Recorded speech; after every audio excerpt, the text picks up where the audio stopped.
j'avais appelé au tout départ bavardage autour d'un café. Donc là j'ai un café chaud. Et je sais pas si on voit la vapeur. Il est même brûlant parce que je suis en train de me brûler les pattes. Un café. Et c'est bien du café. Et là je mets tout par terre. Voilà, on voit que dalle mais.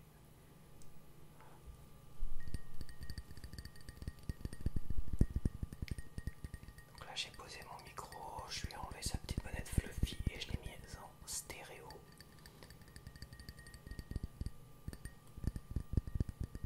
Donc là j'ai mis plus fort, donc vous risquez peut-être d'entendre un peu plus les voisins à l'extérieur. Parce que là ils sont en train de mouver, là au frigo aussi. Il est en train de. Ouais, il est en train de ronronner. Donc alors, ça c'est une. Quand j'avais présenté ce spot d'enregistrement, j'avais parlé de bavardage autour d'un café. Mais, c'est peut-être pas comme ça que je vais les appeler. Ici, je me vois bien quand même parler beaucoup de théorie en fait. Pour ceux qui me connaissent, pour celles et ceux qui ont eu la chance, l'incroyable chance de me connaître et d'avoir passé des nuits avec moi, soit à discuter ou autre chose, hein, beaucoup à discuter évidemment. J'ai tendance à énormément théoriser les choses. Je pars d'un constat de quelque chose et après je théorise énormément tout cela. Et parce que c'est quelque chose qui me plaît. J'aime bien théoriser les choses. Si j'étais un grand enquêteur, genre Sherlock Holmes, c'est quelque chose sincèrement qui me ferait énormément. J'adorerais ça en fait. Essayer de résoudre des crimes et tout ça. Bon là on n'est pas dans des crimes, là on est dans des théories. Alors évidemment c'est toujours à prendre avec des pincettes. J'ai toujours tendance à dire que qui que ce soit, qui dit quoi que ce soit, c'est toujours à prendre avec des pincettes. Hein. Vous prenez ce qui vous arrange, ce que vous aimez, ce qui vous s'inspire et le reste, vous le jetez. Hein. Évidemment je suis pas un gourou, je suis pas un prophète ou quoi que ce soit. Je suis juste un gars qui aime bien faire des théories. Et c'est pour ça que peu importe que vous m'appréciez ou pas, il faut toujours prendre avec des pincettes ce que je dis. C'est comme ça reste les théories et j'ai décidé d'appeler ces deux sections les théories du chaos. Voilà. Pas les théories du bien-être ou les théories de je ne sais quoi, non, les théories du chaos. Parce que je pense que ça va tourner principalement autour à la fois de cette recherche de bonheur et du bien-être, mais aussi à la fois c'est essayer de comprendre pourquoi on est malheureux dans la vie.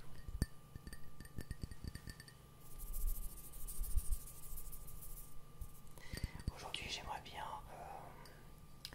Attends, il est trop chaud de toute façon.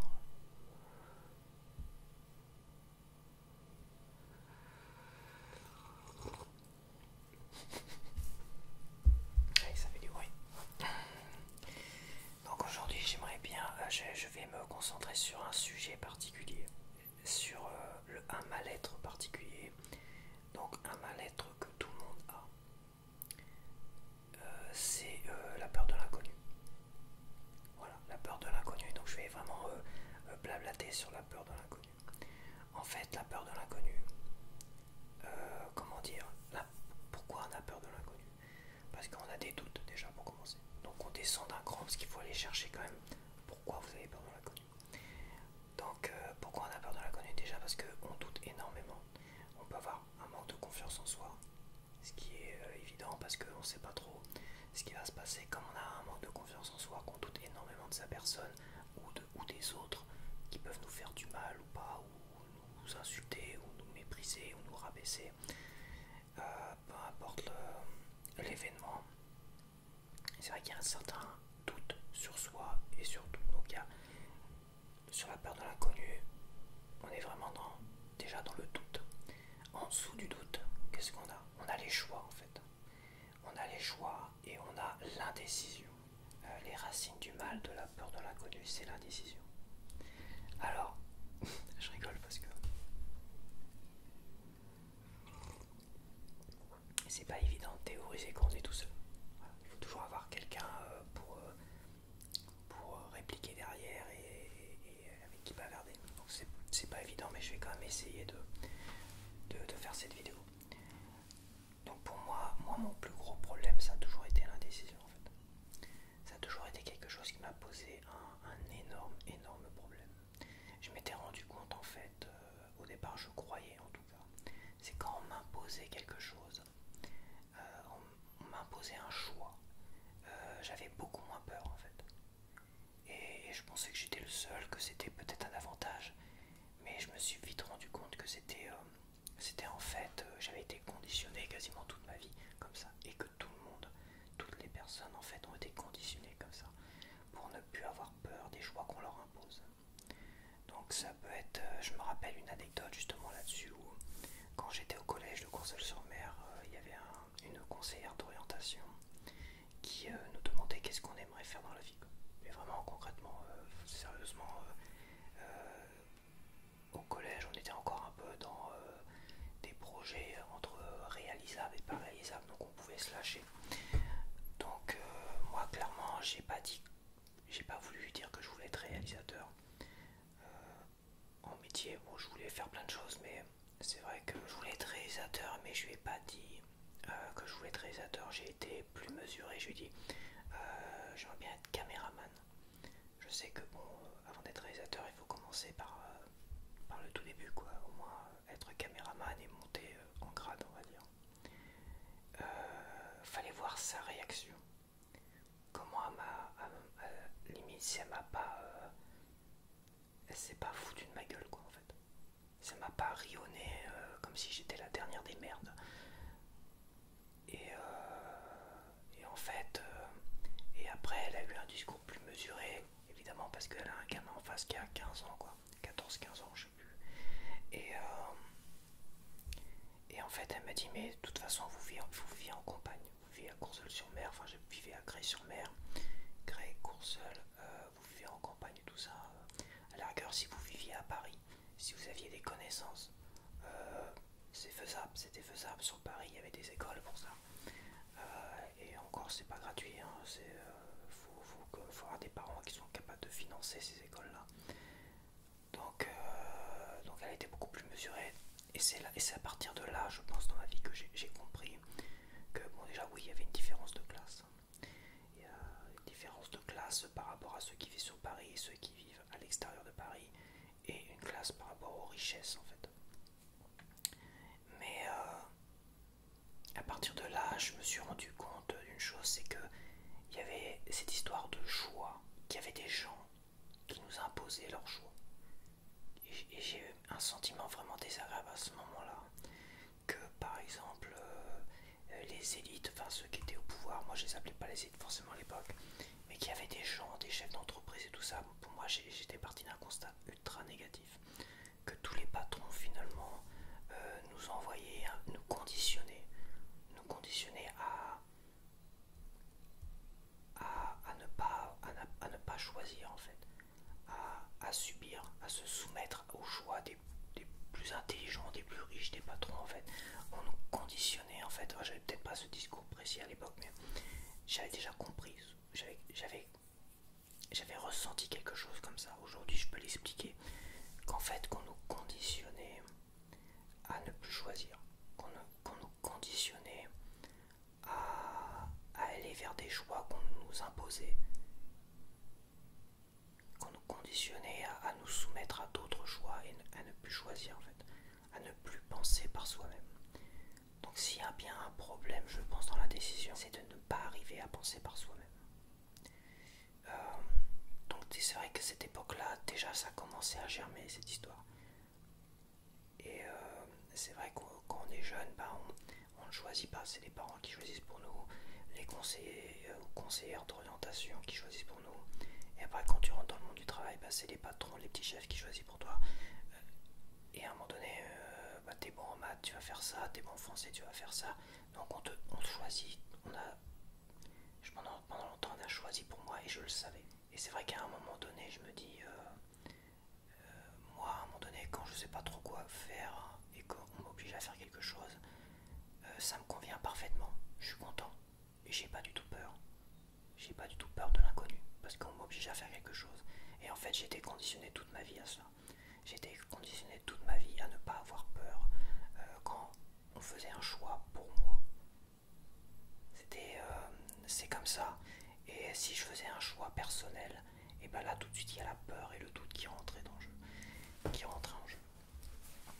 Et, euh, et c'est en cela que je me dis que c'était vraiment, qu'il y a vraiment un conditionnement chez énormément de gens. Alors évidemment ça dépend des classes parce que un fils un fils de quelqu'un qui est dans une famille élite, chef d'entreprise et tout ça, ces gamins-là ils sont conditionnés peut-être dès le départ à penser autrement. Ils sont pas conditionnés comme nous. Voilà. Quand tu es d'une famille modeste, que tu viens de la campagne et tout ça, on te conditionne comme ça. Je l'ai vu tout jeune quoi. C'est quand même incroyable. Ça fait partie peut-être des mœurs, je ne sais pas. Et pour ceux qui sont amenés à diriger, on les conditionne plus pour justement appliquer comment dire, appliquer le diviser pour mieux régner. Et l'autre c'est comment dire,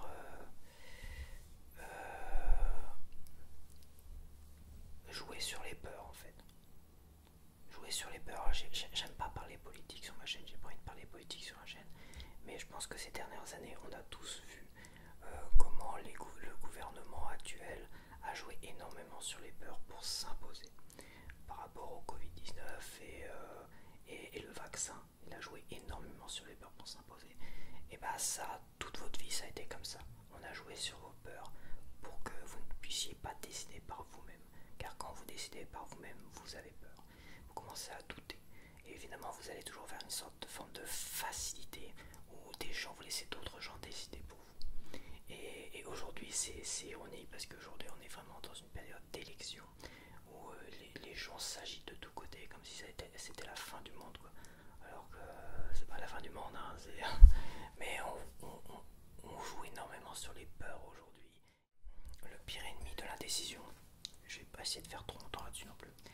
Le pire ennemi de la décision, finalement, c'est la libre pensée en fait. C'est quand on nous habitue à ne plus penser par soi-même. Est-ce une bonne chose, une mauvaise chose? J'ai envie de dire, ce qu'il faut c'est s'attendre quand vous pensez par vous-même et que vous donnez vraiment votre avis. C'est s'attendre à avoir une vie un peu solitaire. Ça veut pas dire que vous êtes solitaire, antisocial ou quoi que ce soit. Moi j'avais un pote qui me sortait ça. Toi t'es antisocial. Il me balançait ça dans la gueule. Je dis ah bon. Bah écoute.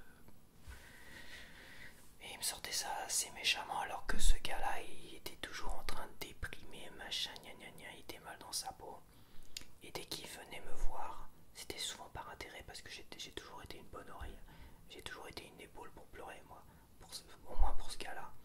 Et à un moment donné, quand il a rencontré un groupe une meute, on va dire une meute, qui sortait, qui machin et tout ça, il a été, comment dire, il m'a un peu laissé tomber quoi. Même pas une seconde, il a pensé m'inviter ou tout ça.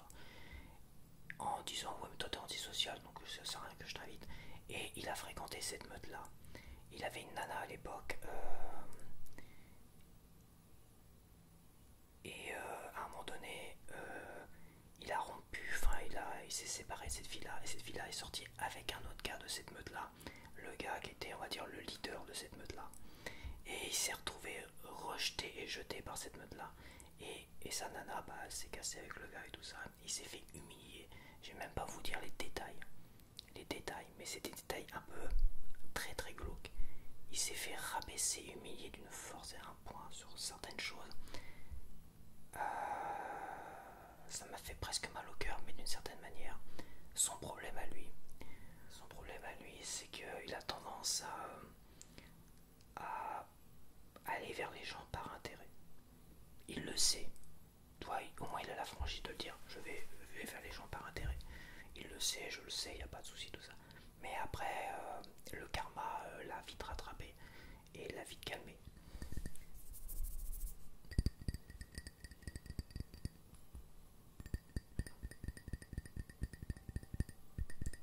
Alors ça sonne ça sonne à l'interphone, après ça sonne machin à la porte.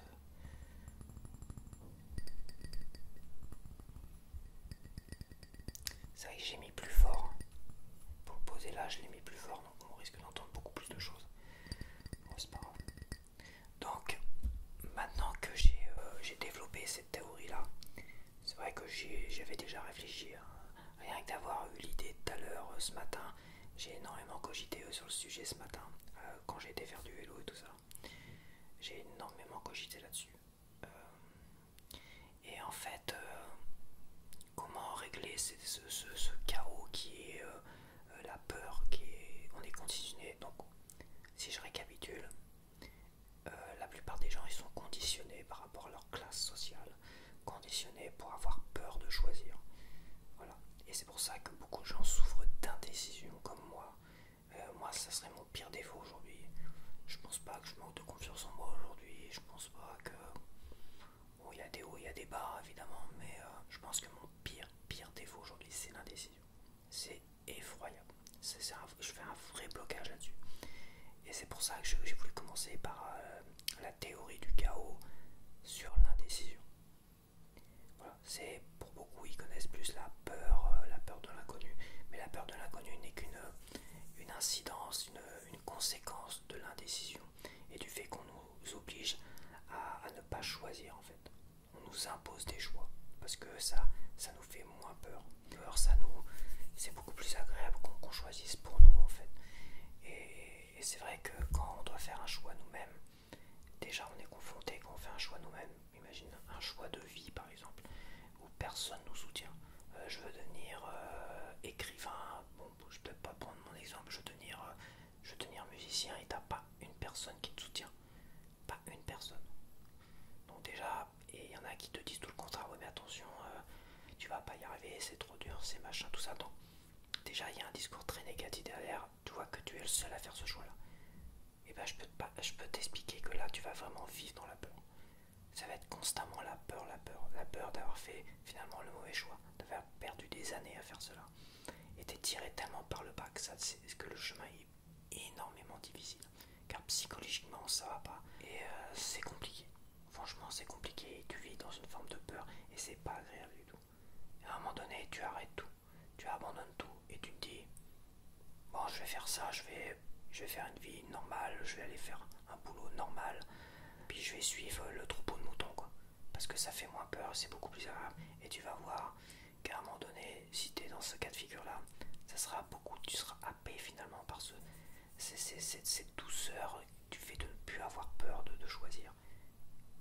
Mais sur le long terme, tu te retrouveras un peu comme moi quand tu auras beaucoup plus de caractère, beaucoup plus d'expérience, parce que les faits ont la dent dure. J'ai tendance à dire que les faits là ont la dent dure parce que les expériences que tu cumules, les faits que tu as cumulés sont un vrai rempart à la peur et au choix qu'on t'impose. Parce qu'on peut t'imposer une façon de penser telle qui va tellement en contradiction avec les faits, l'expérience que tu as vécue sur certains points, certains détails, qui fait que en fait à un moment donné tu ne te laisses plus berner par des choix qu'on t'impose. Et là l'indécision, l'indécision elle est en train de, comment dire, de faillir, de faiblir, et tu arrives un peu plus à choisir, un peu plus facilement. Après je pense que je vais conclure là-dessus parce que là ça m'ouvre, là je sais pas ce qu'il fout. Je vais conclure alors c'est pas la solution ultime, c'est pas une solution ultime, c'est pas pour on va dire bloquer l'indécision et tout ça, c'est pas la solution ultime, mais comment dire, je ne peux pas ne pas parler de ça. Alors je vais pas vous le dire tout de suite, je vais vous laisser un peu de suspense. Disons que Harrison Ford, que vous connaissez tous, Harrison Ford, c'était Yann Solo, Indiana Jones, il a fait énormément de films à côté. Entre mon frigo et mon voisin qui m'ouvre là-haut, Harrison Ford a fait énormément de films, il a la carrière qu'on connaît aujourd'hui. Voilà, donc Harrison Ford, à un moment donné dans sa vie, quand il était très jeune, il s'était marié, je crois. j'ai vu ça dans un reportage sur Harrison Ford, il s'était marié. Et j'étais surpris d'avoir vu ça dans le reportage, parce que quand j'ai vu ça, je me suis dit, je crois que là on tient quelque chose. Parce qu'il n'y a pas de miracle. Il n'y a pas de miracle quand on a été conditionné toute sa vie à avoir peur de choisir soi-même, il n'y a pas de miracle. Mais là, quand tu vois Harrison Ford, qui venait de se marier, qui était jeune, qui a choisi d'aller vivre entre une ville et une autre ville. Donc il l'a choisi pour finalement pour pouvoir fonder une famille et pouvoir trouver des petits jobs assez facilement, tu vois. Donc je sais pas quelle était l'autre ville, mais la ville où il a été, c'était Los Angeles, parce qu'il y avait plein de petits boulots autour du cinéma. C'était le cinéma était en pleine expansion, donc c'était les années 70, donc les blockbusters n'étaient pas encore arrivés, ils sont arrivés fin des années 70 avec peut-être Les Dents de la Mer, Alien et ce genre de film, et Superman et tout ça. C'était en pleine expansion, et Harrison Ford finalement il a trouvé un petit boulot, je sais plus en quoi exactement, et il a été repéré et ainsi de suite. C'était pas son objectif d'être acteur de cinéma. Tout ce que lui voulait, c'était vivre confortablement avec sa famille et trouver un boulot. Mais à un moment donné, il a été confronté à un choix. Quelle ville allait-il choisir? Il a évidemment, j'imagine, réfléchi avant Los Angeles par rapport au petit boulot, et peut-être qu'il avait dû choisir New York, qui sait.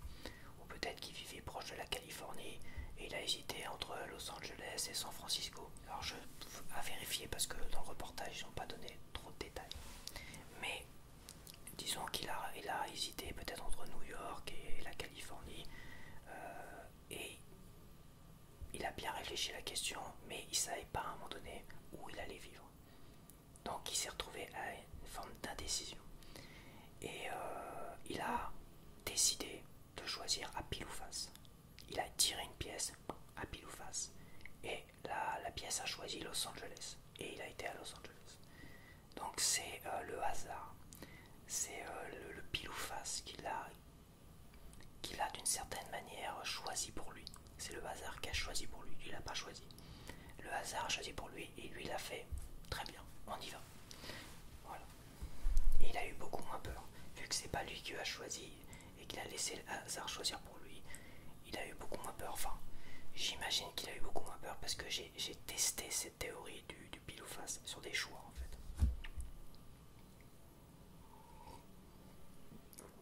Et c'est un peu, ça paraît, parce que le pile ou face, je sais pas, ça doit dater depuis le jour, enfin depuis l'époque où il y avait des, je sais pas, peut-être des médaillons à double face quoi.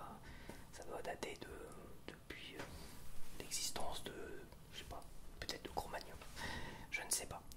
Mais ça doit dater d'il y a très très longtemps. Donc je ne peux pas vous raconter l'histoire du pile ou face. Mais il y a peut-être je suis encore dessus sur la théorie pour contrer, on va dire, l'indécision et la peur que ça engendre de la peur de l'inconnu, de choisir à pile ou face. Donc après ça peut être des choix multiples. Alors avec le tarot j'ai développé un truc avec le tarot pour un choix multiple, mais ça sera jamais aussi efficace que le pile ou face. Évidemment il faut s'y tenir. J'ai fait en plus des pile ou face avec une pièce que j'avais trouvée par terre, une pièce de 5 centimes que j'avais trouvée par terre et qui était sale, qui était abîmée, là je l'ai encore. Et c'est vrai que j'ai pris des décisions simples, mais une fois que la décision a été prise par la pièce, tu te prends plus la tête. Tu cogines plus, tu réfléchis plus, tu dis ok ça sera ça, allez hop. Après je pense qu'il faut faire attention, il faut quand même que vos choix soient réfléchis. À un moment donné, si vous avez deux choix, si vos deux choix c'est d'un côté je vais être professeur et d'un autre côté vous voulez être infirmier ou infirmière, comment dire, c'est deux choix qui sont pas tout à fait pareils quoi. C'est un peu pourquoi pas, hein. Mais bon, est-ce qu'il n'y a pas moyen de resserrer un peu les choix? Est-ce qu'il n'y a pas moyen de combattre cette indécision plus précisément sur une chose? Peut-être que tu peux devenir infirmière scolaire parce que tu peux associer les deux. Enfin, il y a peut-être moyen de resserrer les choix. Mais si tu hésites entre professeur, infirmier, avocat, par exemple, tu as trois choix. là ça se complique. Quand tu as trois choix, ça peut se compliquer. Parce qu'un choix multiple avec le tarot, oui, je l'ai fait, mais il y a quand même des failles. Le choix brutal entre un ou deux, entre deux options, si tu t'y tiens, vraiment, c'est assez brutal et ça choisit pour toi. C'est pas quelqu'un d'autre qui choisit pour toi, c'est le hasard qui choisit pour toi.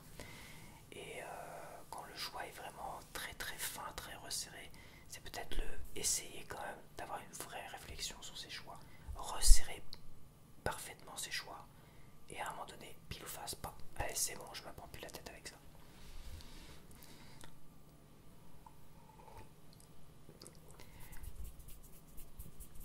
Donc c'est vraiment à méditer, c'est à prendre avec des pincettes.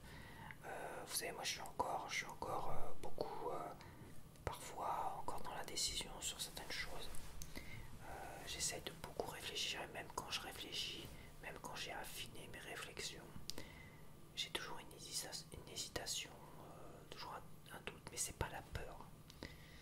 C'est pas forcément la peur qui m'anime, j'ai pas encore assez de recul sur le pile ou face. Penser par soi-même et tirer à pile ou face. Donc se forcer à vraiment penser par soi-même et arrêter déjà de prendre conscience de ça. C'est une astuce, on va dire, pour essayer de contrer ce conditionnement à la peur. Et le pile ou face, où j'ai pas assez de recul non plus sur ça, pour choisir. À prendre en compte quand même que le penser par soi-même, comment dire, penser par soi-même, comme j'ai déjà expliqué, il y a de fortes chances que vous ayez, que vous vous retrouvez seul. C'est un risque, c'est une mise en garde. Penser par soi-même pour contrer ce conditionnement, oui, mais il y a de fortes chances que vous vous retrouvez seul. Parce que vous sortez du troupeau, vous sortez de la meute, prenez n'importe quelle métaphore dans le domaine, bah vous vous retrouvez esselé dans la vie, un peu plus que d'autres.